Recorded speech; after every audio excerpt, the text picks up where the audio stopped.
Awesome. It is time, 7:31 where I am. I'm in the central time zone. So we're going to go ahead and dive into this. People are going to be joining in. I'll have some time at the end of this presentation for some questions and answers. So you have been muted, so you can't unmute yourself. But when the time comes, when we're done with the presentation, I will unmute and we will have people raise your hands and I'll just call you off. That way we don't have people shouting. Hold on. Let me mute everybody. Hold on one second. Participants. Mute all. Okay. So everyone should be muted. We'll try that again. At the end of the presentation, I will take some questions and answers. But with that being said, we're going to dive into the presentation. I wanted to take tonight to talk about funds versus individual stocks. I just kind of want to break down just a brief overview of what the main differences are, the pros and cons of doing each type of investing, and then kind of how I break up my investments. The breakdown between funds being index funds, ETFs, and individual stocks. My name's Colin, but you probably better know me as Decade Investor. That's my social media name. So I'm on Instagram and Twitter at Decade Investor, so you can check me out there. That's where I spend most of my time. Also, being a provider in the Well Squad. So I want to just kind of go over funds real briefly. So you probably heard, mutual funds, index funds, ETFs. There are slight differences amongst those types of funds. Mutual funds are more often actively managed, meaning that someone is essentially buying and selling on your behalf, and they're trying to beat the market.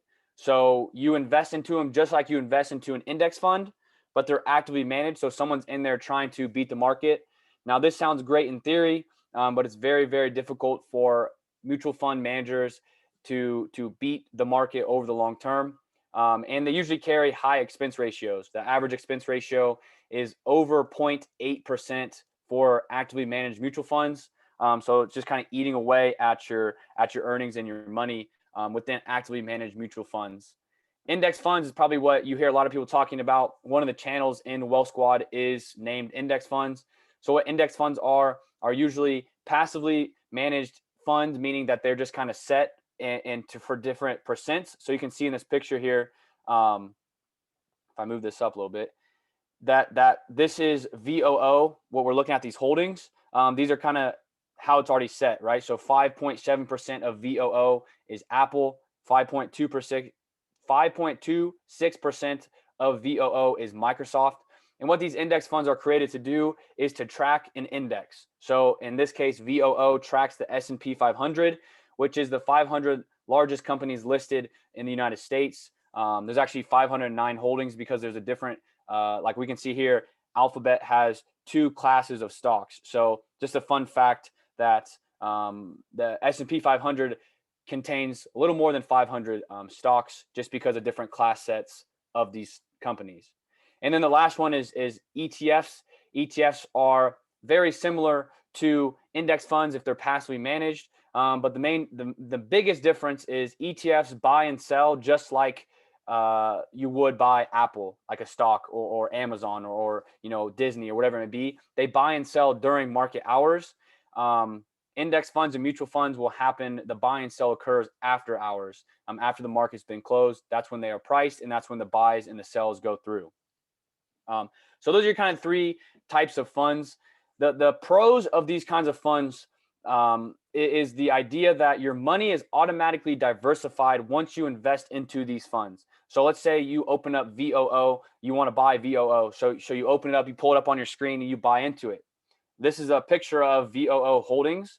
So we can see that your money is already diversified amongst these 509 holdings. These aren't all 509, obviously, but these are the top ones. So 5.7% of your money goes into, doesn't really go into Apple, but within this fund, it's 5.7% of it is Apple. We can go down to the bottom here. Just under 1% is in Disney and Procter and Gamble. So there's the idea that you're automatically diversified amongst your holdings, right? Your portfolios is the S&P 500 contains 509 holdings over a wide variety of sectors and industries in the market. So you're automatically diversified when you buy into index fund or ETF like VOO or otherwise. The second thing is there's less risk involved because you are automatically diversified and you are putting your money amongst, in this case, 509 holdings. So you're minimizing your risk, you're mitigating your risk amongst 509 holdings rather than putting, all that money into Apple, which I'll show you here in the next couple slides, how that can be good, but it can also be bad. And then the third thing is with funds, you're kind of doing a more set and forget type investing. Now, that doesn't mean that with individual stocks, you can't do this. And that also doesn't mean that if you do this type of investing, you have to set and forget. But more often than not, people that buy into funds, they are just doing more set and forget, right? You just keep buying no matter what the market's doing. You just buy. And then when it comes to cons of funds, one is that there's an inability to select where your money goes. So these percents of the fund, they're not set, but they're they're set in stone. They don't change every day. Sometimes they'll change every quarter depending on who's running the fund, or every year. But they don't change like every day. They don't fluctuate, and you can't go in there and change what you want to do.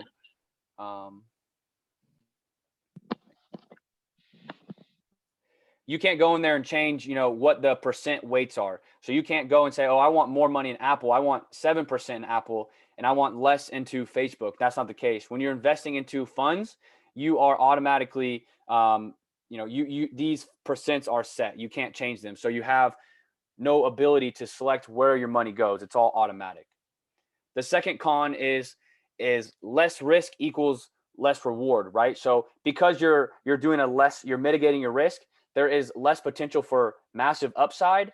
But again, the pro is that because there's less potential for massive upside, there's also less potential for massive downside. So you're kind of just, you're playing the slow, low risk.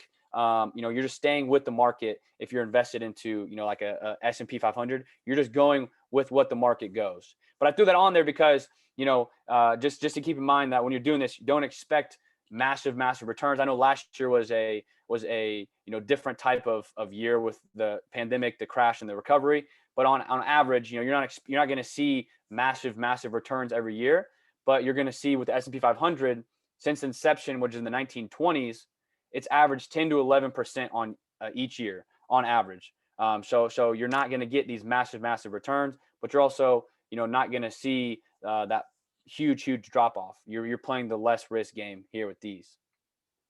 And then the final downside of funds is that I said usually, but majority comes with fees. So there are a couple zero fee funds. I know Fidelity has a couple, but most of the time, index funds, ETFs, and mutual funds all carry fees.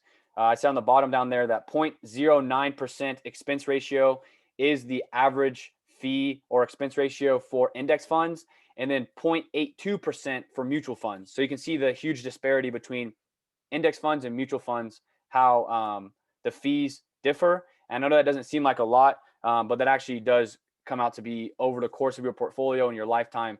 0.09 versus 0.82 can be hundreds of thousands of dollars. So that's kind of the breakdown of funds. I like to think of them as you're playing the slow game in the sense of you're not going to see these massive jumps in your percent return in your portfolio every year, but you also are not going to be seeing that massive downside as well, right? You're kind of just, instead of trying to beat the market, because it's very hard to do over the long term, you are just being the market. So you're not trying to beat the market, you just are the market. And so that comes with that less risk. Yeah, you have less reward, but there's also less downside potential as well. So that's kind of the breakdown of funds. Personally, I'm very a huge fan of ETFs and index funds, not so much mutual funds. I put out a tweet the other day. I didn't throw it on here. I should have, but I was talking to a financial advisor, right? He was trying to get me to work for his company, and I wasn't going to do that because I think, a lot of times those financial advisors can be kind of scammy. But he was telling me, he's like, oh, I put a lot of my investors into this certain fund, this mutual fund he was telling me about. So I went home and I looked at it, and it has a 1.13% expense ratio. In the last year, so since last April till today, well, this was last week. So from last year until last week this year, it returned it was like 25% for the year, which is not bad. But the S&P 500 VOO, which has a 0.03% expense ratio, so less than or greater than a 1% less expense ratio, it averaged 50%, around 50% return in the last year. So they, mutual funds, they sound great in theory to try to beat the market, but a lot of times, a lot of them underperform the market over, the 10-year period, over a 15-year period, they underperform. And I'm talking about 80-90% of mutual funds, large cap funds, underperform the S&P 500. So when it comes to the other side is individual stocks. The pro of individual stocks is, like I said on the last slide, just the flip side now is there's that more risk you're assuming, putting your money more into individual stocks, into one company rather than 509 holdings. That can bring more reward, right? So that's a pro. The second thing is you're able to determine what percent of your money goes where. So if you want to, instead of buying into 509 companies, you want to buy into 10 companies that you have a very strong conviction on in the long term, then you can determine, do I want 10% in each of these 10 to make up 100% of my portfolio? Do I want 20% in one? And whatever the case may be. So that you have the ability to manually determine where your money goes. The third thing is when you're investing in individual stocks, there's no expense ratio fees, right? So if you buy an Apple, other than what if you use a brokerage that charges you, most of them are free. If you have one a brokerage that charges you, let me know, because there's so many out there that are free. So you aren't having to pay that expense ratio. So you're not having to pay a 0.03%, 1.13%, whatever the case is, when you're investing in individual stocks. But that leads me to my cons. The first one is it takes time to research individual stocks. I mean, it also takes time, to research ETFs and funds, but it takes a lot more time to research individual stocks because you have to break down solely, each one at a time, break it down, and you're putting your money in there directly. So you have to feel comfortable putting your money in there. So it takes more time. The second thing is, like the flip side of the first one on the pros, is there is more risk involved, which could also lead to more loss. So it's just kind of they always say the greater the risk, the greater the reward, which is 100% true. But the greater risk also brings the potential for great loss too. So it's just like the double-edged sword there with risk. And then the third con, the final con of individual stocks, is the idea that it could lead to insufficient diversification. So I know that there's a tear, between people saying don't over diversify, or diversification is for people that don't know what they're doing, which is true, right? I know a lot of Warren Buffett, for example, he has about 50% of his money's in Apple, but that doesn't mean that you shouldn't diversify. So there is the idea that you need to diversify at some point, right? You can't just go. You can go all in one stock, but that can also lead to potential loss, which we'll see here. I think it's the next slide. And then let me just do this real quick. Oh, here we go. This is why it's doing that. There we go. I threw this little screenshot up here, just something interesting. So individual stocks are actually decreasing. So this was 2020 when this article came out, but there's about 3,500 individual stocks to pick from on listed on the U.S. markets, which is down 1% from 2019, which was down 3% in 2018. So the publicly traded companies is kind of declining in the U.S. markets. Not 1%, down 3% the year before. Not these dramatic declines, but it's something to look at. And it kind of goes to show that whether they are taking themselves off of the markets because they're going bankrupt or because they're just going back to a private company, it's something to keep in mind that there is that dwindling of individual stocks, which could lead you to assume that the case may be that they could be going bankrupt, like I said, or they're just pulling themselves off the market. So I threw these on here, and again, I know that this is just one index fund here, the S&P 500. I know this is Microsoft and Ford. I know this is two out of the over 3,000 individual stocks, and this is one out of the hundreds or thousands of funds to choose from.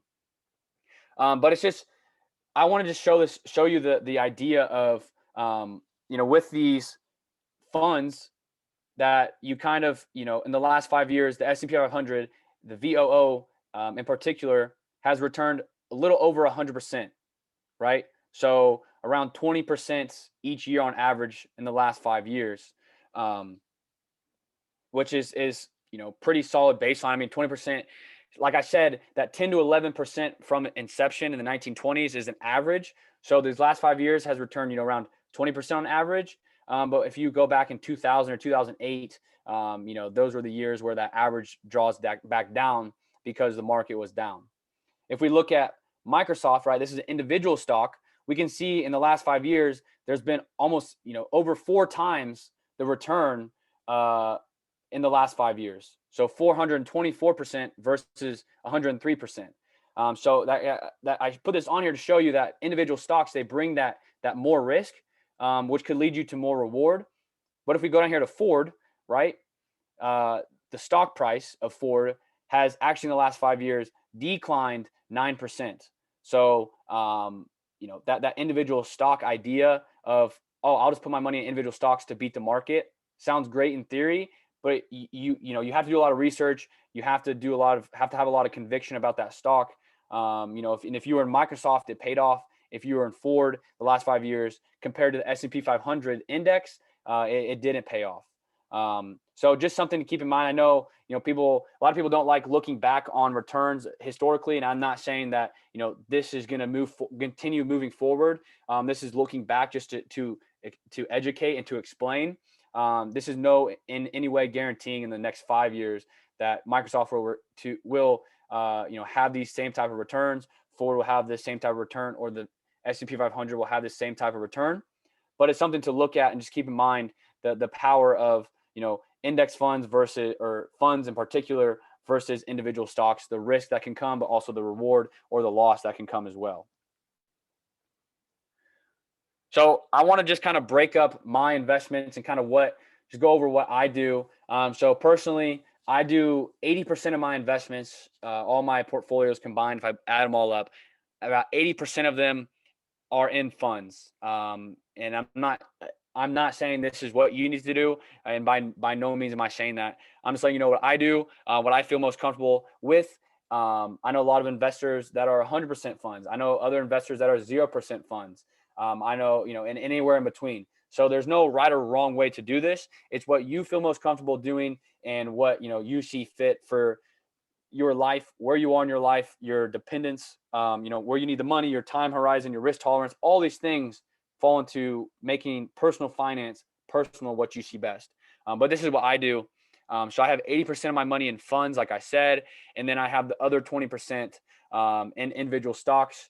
And actually, it's probably about 19% now because I have about 1% in Bitcoin, which is a conversation for a new day. But that's how I break up my investments. And within those, and the reason I do that is because separate accounts have separate strategies. So I have, a lot of my accounts are I have 2 accounts, my Roth and then one of my taxables are 100% funds. And then I have a dividend individual stock portfolio that I have building up on the side, which makes up about 20% of my investments. So that's kind of how I break up my investing, what I see fit for myself. Like I said, I wanted to repeat this. It's all dependent upon a lot of different factors. So what works for me as a single male, 23 years old, might not work best for, single female at 35 or a single male at 40 or, someone married at 22. There's no right or wrong way to do it. We all have our own ways of doing it. This is how I do it, what's worked for me, and what I will, unless something dramatic happens, what I will use continuing forward as I build, my portfolios up. But with that being said, that is the end of the presentation. Just wanted to kind of go over the basics, the pros and the cons. At the end of the day, like I said, there's a lot of different factors that come into play. I know many successful investors that go 100% individual stocks. I know many successful investors that go 100% index funds. Personally, I teach the index fund ETF route for majority of my investments, and that's what I teach because it works for me, and I think it can work for a lot of people. But that doesn't mean that it's right. It works for me, right? I know one guy in particular last year, he had over a 600% return in his portfolio by going individual stocks. But again, with that, it brings that risk of potential downside as well. So it's just kind of like the balancing act that is all personal to everyone. That's what I believe. People should start with his index funds, ETFs, but that's my personal opinion. That's why I stick to and teach. So that is gonna end the presentation. I'll stay on for questions. Let me stop the recording, and then we will throw up some questions here. Also, let me go back here really quickly to. Oh wait, I'm still recording. 1 second.